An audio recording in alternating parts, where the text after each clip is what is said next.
Desa Celapar. Awal mula dinamai Desa Celapar adalah bermula pada zaman Belanda, yaitu saat kerajaan Mataram Islam dipimpin oleh Amangkurat III diserang oleh pasukan Belanda sehingga membuat keadaan keraton menjadi tidak stabil.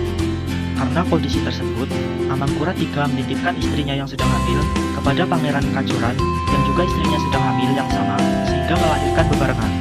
Dan putra Amangkurat III diberi nama Pangeran Sudarmaji.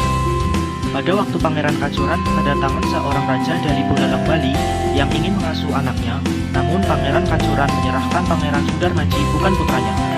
Singkat cerita, Pangeran Sudarmaji diasuh oleh Raja Buleleng hingga dewasa dan diberi nama Untung Suropati, dan berniat ingin berburu di tanah Jawa dan diizinkan oleh sang raja.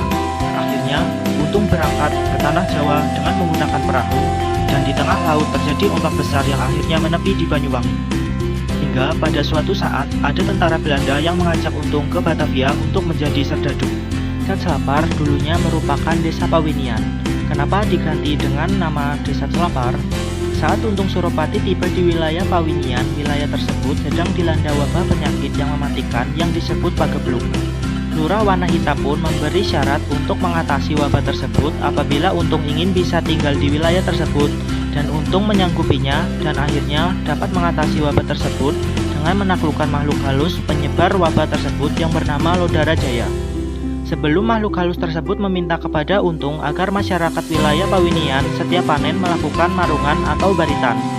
Setelah itu, Untung Suropati memperoleh izin untuk menetap di wilayah Pawinian dan turut mendirikan padepokan.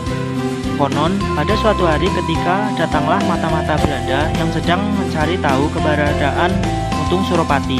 Naasnya saat sedang bertanya-tanya mengenai orang baru yang ada di wilayah Pawinian, orang yang dia tanya adalah Untung Suropati. Untung Suropati pun menjawab bahwa di wilayah ini tidak ada orang baru, melainkan hanya para petani yang tinggal di wilayah tersebut.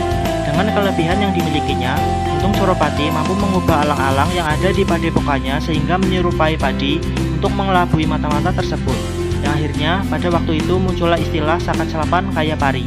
Namun berjalannya waktu, kata-kata tersebut menjadi kata Celapar, kependekan dari Sakat Selapan Kaya Pari yang diabadikan menjadi nama desa yang awalnya Desa Pawinian menjadi Celapar hingga sekarang.